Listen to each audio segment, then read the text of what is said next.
Hello, I'm Mario Farina. Today I'll be telling you a story called The Ouija Board Lie Detector. Here is a picture at the front of the book. This story is available in Smashwords, where you can download it and read it for free. That's www.smashwords.com. While there you'll find a lot of other stories that you can also read for free and download. The Ouija Board Lie Detector. "Where are the wires?" Fred Moore demanded with some annoyance as, escorted by Detective Unger, he swaggered into the room and looked around. "I've done lie detectors before.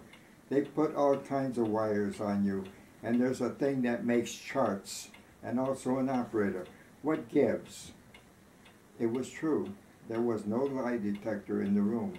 Only a simple wooden table, some folding chairs, and an Ouija board on the table. "Yeah," replied Detective Unger, "we've heard that you brag about beating lie detectors, and we also know you're scared of Ouija boards. That's why your test will be a little different today. If you look at the table, Fred, you'll see we brought one here especially for you." "You can't do that," yelled Fred. "Ouija boards are evil. What you're doing is illegal. I refuse to continue without consulting my lawyer." "These things aren't evil, except for evil people, Fred. You're not scared of being found out, are you? We told your lawyer we were going to test your credibility. He agreed to that." "Yeah, but you can't use the results in court, Detective." "You're right, Fred. We can't do that. But if you flunk the test, we'll know you killed Joseph Armado, and that will help us a lot. If you refuse to take the test, it's an automatic flunk." All right. What do I have to do?" "Just put one hand on the board. I will ask you a few questions that can be answered yes or no. You don't have to say a thing. The pointer on the board will move automatically. We won't be here more than 10 minutes. This board was made in 1892. It's real old. The new ones are toys. This is one of the originals from the old days. It was sold by William Fould, whose company made them. When you touch it, this thing will know you better than you know yourself, Fred. It is 100% accurate. I don't want to scare you, but keep this in mind. 100%. Now sit." Fred sat reluctantly on one of the metal chairs in the room.